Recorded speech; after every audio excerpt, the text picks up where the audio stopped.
22, 23, 24, 25 पर्यंत शेतीचे कामे करून घ्या। सोयाबीनच्या शेतामध्ये पाणी साचायला असेल तर त्याच्या सुपर फॉस्फेट फेका, त्याच्यामुळे तुमचं शेत लवकर हडकून जाईल म्हणून लक्षात घ्यायचं। आणि त्याच्यानंतर फवारण्या करून घ्या, कापसाला देखील खतं टाकून घ्या म्हणून हे लक्षात येतं। त्याच्यानंतर 26, 27, 28च्या नंतर परत एकदा पाऊस सुरू होणार आहे, पण तो पाऊस एवढा काही मोठा नसणार आहे, म्हणजे एवढा काही अतिवृष्टी मुसळधार सारखा नसणार आहे, त्याच्यामुळे काही चिंता करायची गरज नाही। पण हे पाऊस तुम्हाला सांगतो 26, 27, 28च्या नंतर जो येईल ना ते काय होणार आहे, नागपूर जिल्हा, वर्धा जिल्हा, त्याच्यानंतर अमरावती जिल्हा, यवतमाळ जिल्हा, वाशिम जिल्हा, अकोला जिल्हा, नांदेड जिल्हा, परभणी जिल्हा, बुलढाणा जिल्हा, अकोला, त्याच्यानंतर जालना जिल्हा, संभाजीनगर, जळगाव जिल्हा, अहिल्यानगर, त्याच्यानंतर मुंबई, पुणे, नाशिक, नंदुरबार, धुळे, जळगाव या पट्ट्यामध्ये 26, 27 हा पाऊस राहणार आहे। त्याच्यानंतर परभणी जिल्ह्यापर्यंत राहील काही, त्याच्यानंतर बीड जिल्हा देखील आहे। आणि त्याच्यानंतर काय होणार 28, 29च्या नंतर थोडा पाऊस काय होईल महाराष्ट्रामध्ये विखुरलेला स्वरूपात राहील म्हणून हे लक्षात येतं। पण आता राज्यातल्या पश्चिम महाराष्ट्रामध्ये म्हणजे कोल्हापूरच्या शेतकऱ्यासाठी तुम्हाला एक सांगू इच्छितो की काय होईल, आज 19 तारखेला आणि 20 तारखेच्या दरम्यान पुण्याकडे खूप पाऊस पडणार आहे, काही ठिकाणी अति मुसळधार पडणार आहे। त्याच्यामुळे काय होणार आहे, त्या नद्याला पूर येणार आहे, त्याचं पाणी काय होणार आहे तिकडे सांगलीकडे, साताराकडे गेल्यामुळे काय होतं की तुम्हाला एक सांगू इच्छितो की तिकडे पूर परिस्थिती निर्माण होते।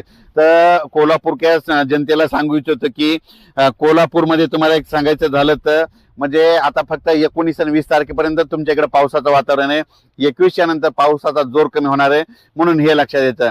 त्याच्यानंतर कोल्हापूर भागातल्या शेतकऱ्याला सांगू इच्छितो की 21 ऑगस्ट पासून 27 ऑगस्टच्या नंतर 27 ऑगस्ट पर्यंत म्हणजे 21 ते 27च्या दरम्यान तुमच्या कोल्हापूर भाग, सातारा भाग त्याकडे म्हणजे हवामान कोरडं राहणार आहे म्हणून देखील हा अंदाज लक्षात घ्यायचा। म्हणजे तुमच्यामध्ये एवढा काही पाऊस नसणार आहे, त्याच्यामुळे हे लक्षात येतं। पण त्याच्यानंतर काय होणार आहे 28, 29, 30 तारखेला कोल्हापूर, सांगली, सातारा, कोकण पट्टीमध्ये परत तिकडे पाऊस पुन्हा म्हणजे पावसाची सुरुवात होणार आहे म्हणून हे लक्षात येतं।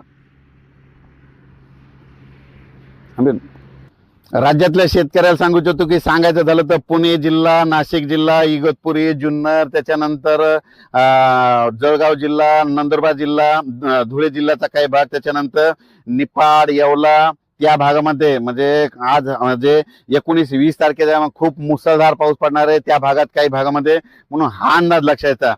म्हणून राज्यातल्या आता मात्र सर्व शेतकऱ्याला सांगू इच्छितो की हे मुंबई, पुणे, नाशिक ते वगळता उर्वरित राज्यातल्या शेतकऱ्याला सांगू इच्छितो की 21 तारखेपासून पावसाचा जोर ओसरणार आहे म्हणून सर्व शेतकऱ्यासाठी आनंदाची बातमी। म्हणजे 21 तारखेला राज्यातला पावसाचा जोर ओसरणार आहे म्हणून खास करून हे पूर्व विदर्भ, पश्चिम विदर्भ, दक्षिण महाराष्ट्र, उत्तर महाराष्ट्र या शेतकऱ्यासाठी आनंदाची बातमी। पण राज्यात मात्र आता 2 दिवस मात्र पावसाचे आहेत म्हणून हे अंदाज लक्षात येतं। म्हणजे सांगायचं झालं तर आज 19 ऑगस्ट, 20 ऑगस्टच्या दरम्यान राज्यामध्ये काही भागामध्ये खूपच पाऊस पडणार आहे।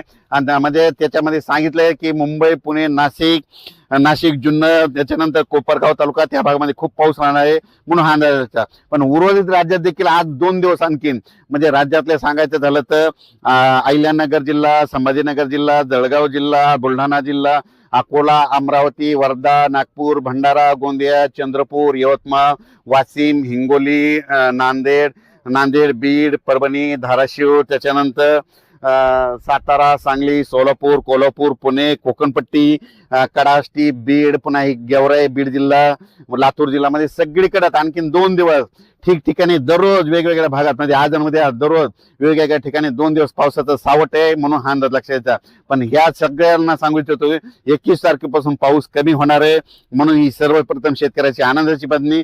फक्त मुंबईकरांनी आणि पुणेकरांनी, नाशिकवाल्यांनी काय करायचं ही अंदाज लक्षात घेऊन तुम्ही तुमची काळजी घ्यायची। त्याच्यानंतर नाशिककडे खूप पाऊस जर पडला तर जायकवाडी धरणाला लगेच फ्लो येणार आहे, त्याच्यामुळं जायकवाडीचं देखील पाणी सोडावं लागणार आहे म्हणून हे पूर्वकल्पना म्हणून ह्या अंदाजात सांगत आहे।